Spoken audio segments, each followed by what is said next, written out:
Fala, meu nobre, beleza? Seja muito bem-vindo ao canal Hype Cut, a sua nova central de notícias e bate-papo do Vascão. E para começar o vídeo, vamos começar falando da entrevista do técnico interino Felipe sobre o Capasso, que pegou fogo e não ficou muito bom para ele. O pessoal não gostou muito do que ele falou, da forma que ele tratou o Capasso pro Lineker Beyond, perguntando se o Lineker gosta do Capasso, e ele falou que ele não gosta, meio que expondo muito o jogador que já está afastado, já não faz mais parte do elenco do Vasco, já não faz mais parte dos planos do Vasco, então ele só está lá no contrato. O Capasso também tem a sua parcela de culpa por não ter aceitado nenhuma proposta de transferência que o Vasco fez para ele.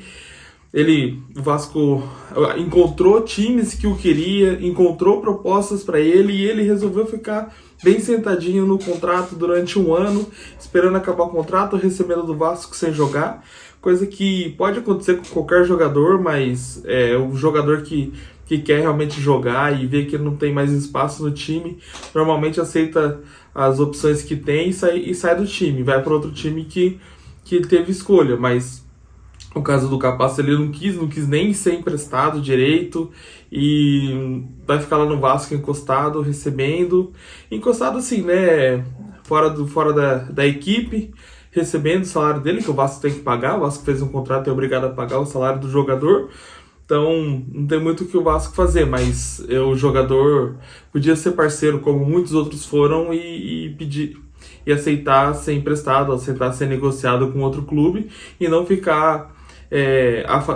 afastado no Vasco e dando alfinetada toda vez que tem um jogo do Vasco, ou quando o Vasco perde, ou quando algum zagueiro falha. Ele vai lá no Instagram e fica postando alguma coisa para incomodar os outros atletas e para incomodar a diretoria do Vasco e também incomodar os torcedores. O que estão especulando bastante é que o Capasso não é muito bem quisto dentro do elenco de São Januário, dentro do elenco do Vasco, porque por conta dessas coisas que ele fica fazendo. Mesmo afastado, fica postando foto, postando alguma coisa no Instagram, algum story criticando o time, querendo mostrar que ele é melhor que talvez quem esteja jogando. Então, isso é uma coisa que fez o Vasco ficar bem irritado com ele. Peraí! Você tá vendo o vídeo até agora, não deixou o like, não se inscreveu? Pô, você é um cara mó da hora, parceirão, tá vendo o vídeo aí até agora? Deixa o like, se inscreve no canal, ajuda a fortalecer o projeto, tamo junto, valeu! E o nosso próximo assunto é a notícia do dia: o atacante Eric Marcos foi vendido para o Ludogorets. 80% do seu passe foi adquirido pelo Ludogorets e ele vai ser jogador definitivo do Ludogorets. O Vasco vendeu ele por 1 milhão de euros, um valor bem baixo para um atacante hoje no futebol, deu mais ou menos na conversão 7 milhões de reais, algo bem baixo mesmo para um jogador da base, um jogador jovem, mas o Vasco viu que não teria espaço também para Eric Marcos e aí encontrou um time para ele jogar.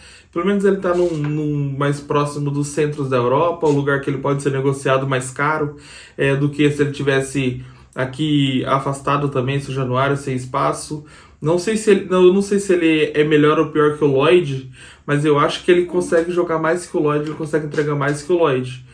Mas são escolhas que acabam sendo feitas, o jogador já estava meio queimado com o time também, porque não conseguia desempenhar, e a torcida começa a ficar irritada com ele, então é melhor dar novos ares. Se o time que ele tá bem e ele tá fazendo gol, que fique por lá, que seja vendido. Poderia ter sido vendido melhor, poderia ter sido vendido por uns 3 a 5 milhões de euros. Acho que seria mais justo para o futebol dele e pro quanto ele pode melhorar, mas foi o que a diretoria fez, foi o negócio que a diretoria fez, então a gente agora só pode esperar esse dinheiro entrar aí na conta e pagar o salário dos jogadores que estão no elenco, né? Não tem também muito que a gente fazer. Tem como a gente reclamar, mas não tem como chorar pelo leite derramado. A boa notícia é que o Vasco ainda tem 20% dos direitos econômicos do jogador. Então, se ele for vendido para um outro time, o Vasco ainda pega um dinheirinho. Se ele for vendido bem, tomara que aí o Vasco pega um valorzinho por ele. Mas não vejo ele sendo vendido muito caro também no futuro. Algo talvez que o Vasco poderia ter feito um negócio melhor já nessa nessa transferência dele. Mais um jogador que o Vasco está correndo o risco de perder e é um bom ativo do clube é o JP Murilo. O JP foi emprestado para o Avaí no início desse ano. Ele foi afastado do elenco, né, no começo do ano, porque talvez o Carille não ia utilizá-lo, e eu acho que ele entendeu que ele não ia ser utilizado. Então ele foi emprestado para o Avaí, onde ele está bem. Já foram 3 jogos e 2 gols. E o Jair Ventura, que é o técnico do Avaí, já falou que o diretor vai ter que se virar para comprar ele, porque ele não vai voltar para o Vasco, porque eles querem comprar. O Avaí tem a opção de compra, não a obrigação de compra. Então, se ele for bem, o Avaí compra. Se ele não for bem, o Avaí devolve. Essa é a melhor opção para o jogador, pro clube que tá contratando por empréstimo o jogador. Porque se o jogador for bem, ele fica com o jogador. Se ele não for bem, devolve, tchau, obrigado, valeu, vai embora. O clube não fica com uma obrigação de ter um ativo que ele não vai usar ou que não interessa tanto a ele. Pelo que vimos nos últimos noticiários, a multa para essa transferência não é alta, então o Vasco pode sim perder o jogador para o Avaí. A boa notícia é que no contrato a opção de compra seria de 50% dos direitos econômicos dele. Então o Vasco ainda ficaria com 50%, mas não teria um jogador jovem, saudável, que poderia ajudar no meio campo, jogando de segundo volante, que é um segundo volante de mais chegada, mais parecido com o Paulinho, um pouco diferente do Jair, né? Que tem aquele toque refinado, mas também chega muito na frente, é quase um 10 no caso do JP.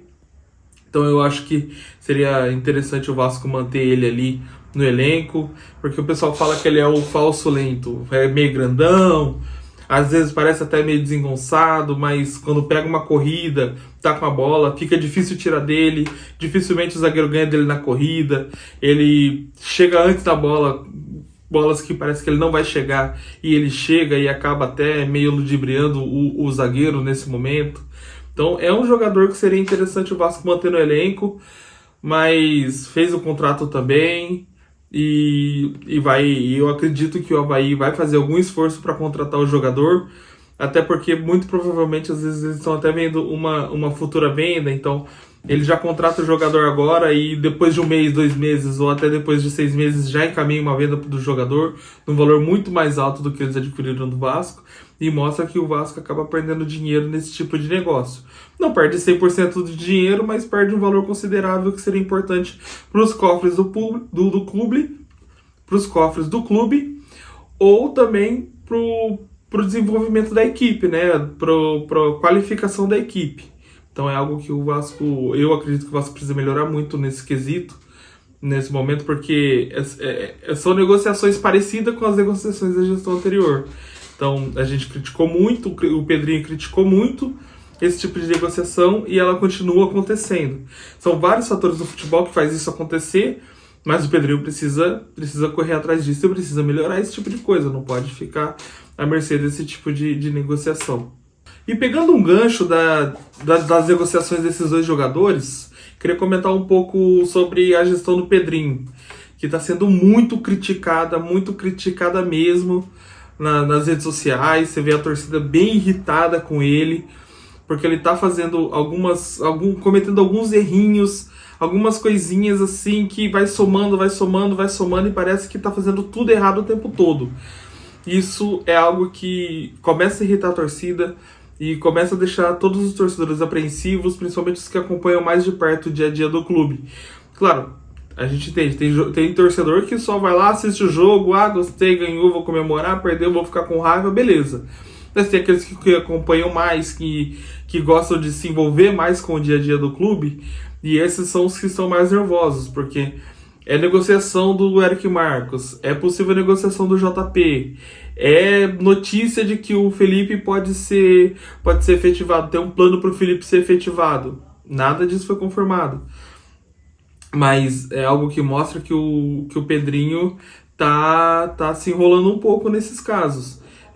O Felipe vai ser efetivado? Não vai? Não sei se vai, não sei se não vai. Aparentemente não.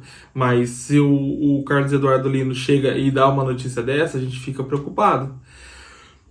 Também, nesse caso, no extracampo do Pedrinho, ele não divulgou o balanço auditado, algo que é muito ruim para a credibilidade dele, para o trabalho. Não dá uma boa notícia pro torcedor, né? O Pedrinho não divulgar o balanço auditado, quer dizer que ele pegou lá o que ele tinha na contabilidade e mandou. É muito ruim isso, porque quando o balanço está auditado, mostra que alguém revisou o trabalho dele, alguém revisou e chancelou o trabalho dele. Então, alguma auditoria teria que ter sido feita em cima para ele poder liberar. Já é abril e ele não fez o que ele precisava fazer. Isso é inerente da posição do presidente, do dono, do CEO, qual seja o nome que esteja lá. É inerente da posição. Ele precisa fazer esse trabalho. Ele precisa entregar, o torcedor precisa ter a confiança de que o trabalho está sendo bem feito. Não só ele falar. Muitos dos jargões que se fala no mundo corporativo é que você não precisa só ser honesto, você também precisa parecer honesto. É importante você parecer honesto e ser honesto para as pessoas confiarem em você.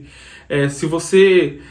Beleza, não, eu fiz tudo certo aqui e apresentei todos os números bonitinhos. Mas se ninguém chancelou, ninguém validou, não vale. Basicamente não vale. Então o Pedrinho precisa correr atrás disso, precisa entregar esse balanço auditado com os comentários da auditoria. É bom que os torcedores, os possíveis investidores conseguem entender a posição, conseguem analisar mais a fundo os números.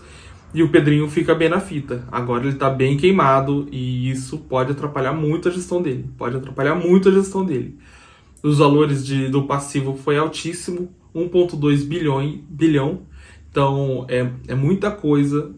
A gente já sabia que poderia ser isso, já estava meio que esperando, mas precisa de uma auditoria em cima desses números para a gente entender o que realmente aconteceu. A relativa boa notícia nesse caso do balanço é que o Vasco teve uma receita recorde em 2024, foi mais de 400 milhões de reais. Espero que aumente mais esse ano. A tendência é que aumente, mas o Vasco precisa entregar os números corretamente, precisa fazer esse trabalho corporativo e administrativo correto. Não pode dar chance para a oposição falar dele. E eu que sou um defensor ferrenho do Pedrinho e dessa gestão, eu estou preocupado com isso. Esse foi um ponto que me levantou um alerta, porque o Vasco precisa muito mostrar credibilidade, mostrar confiança. O Vasco tem uma recuperação judicial aprovada, tá no processo, já tá seguindo essa recuperação judicial. O Vasco precisa pagar suas contas e precisa mostrar que tá pagando, e alguém precisa chancelar esses números. Não dá para ficar só aceitando o que o Pedrinho fala, só o que o Felipe fala, só o que o Amodeu fala, porque não tá certo. E as pessoas não vão aceitar isso. O mercado não vai aceitar isso e vai ser um problema depois para o futuro pro Pedrinho corrigir. Espero que corrija o quanto antes. Eu vou continuar dando esse voto de confiança pro Pedrinho, mas a notícia não foi boa que a gente recebeu essa semana. E para você que chegou até aqui no vídeo, meu muito obrigado. Deixa seu like, comenta, compartilha com os amigos. Isso é muito importante pro engajamento do vídeo. O YouTube entrega mais os vídeos quando tem essas ações. Então, muito obrigado para você. Esse é o Hype Cut. Eu sou o Moisés. Tamo junto. Valeu!